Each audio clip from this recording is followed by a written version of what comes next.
When I was younger, there was a ruined building at the bottom of our street. All of the kids in the area kept well away from it because the rumor was that it was haunted. The concrete walls of the old two-story building were cracked and crumbling. The windows were broken, and shards of glass lay all over the floor inside. One evening, as a test of courage, my best friend and I decided to explore the creepy old place. We climbed in through a window at the back of the building. The whole place was dirty and there was a layer of mud on the wooden floor. As we dusted ourselves off, we looked up and were shocked to see that someone had written the words, "I am dead" on the wall near the ceiling. "Probably just some teenagers trying to scare kids," I said. "Yeah, probably," replied my friend nervously. We explored more of the rooms on the ground floor. In a room that appeared to have once been a kitchen of sorts, we found more writing on the wall. It read, "I am in a room upstairs." We walked up the creaking stairs to the second floor. I led the way and my friend followed close behind. I wasn't scared, but he was beginning to get a little jittery.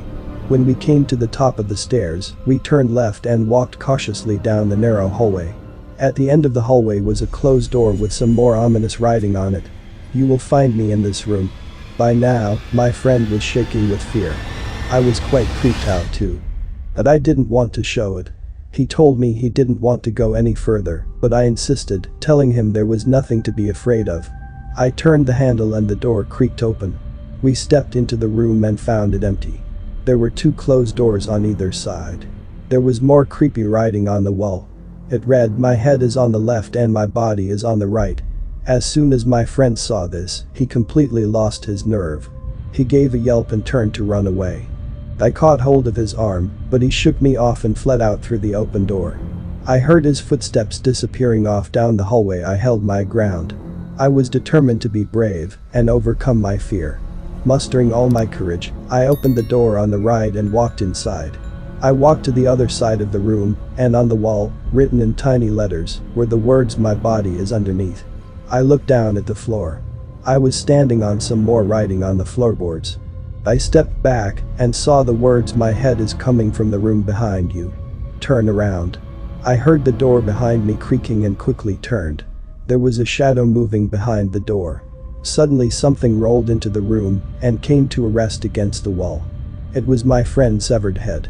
His dead, sightless eyes seemed to stare at me. Screaming in horror, I flung myself out through the open window and fell 2 stories to the ground. I landed on my side, breaking my arm. In horrible pain, I ran home, crying and yelling for my parents. The police were called, and they searched the old ruined building. At first, they didn't find anything. There wasn't even any writing on the wall. They combed the house from top to bottom, but didn't find any traces of my friend. Then they pried up the floorboards. His body was lying underneath. They never found his head. If you like this video and want to see more of this content, please like it, subscribe to the channel and click on the bell. And if you didn't like it, then write in the comments what exactly you didn't like. Thank you for the views, see you soon.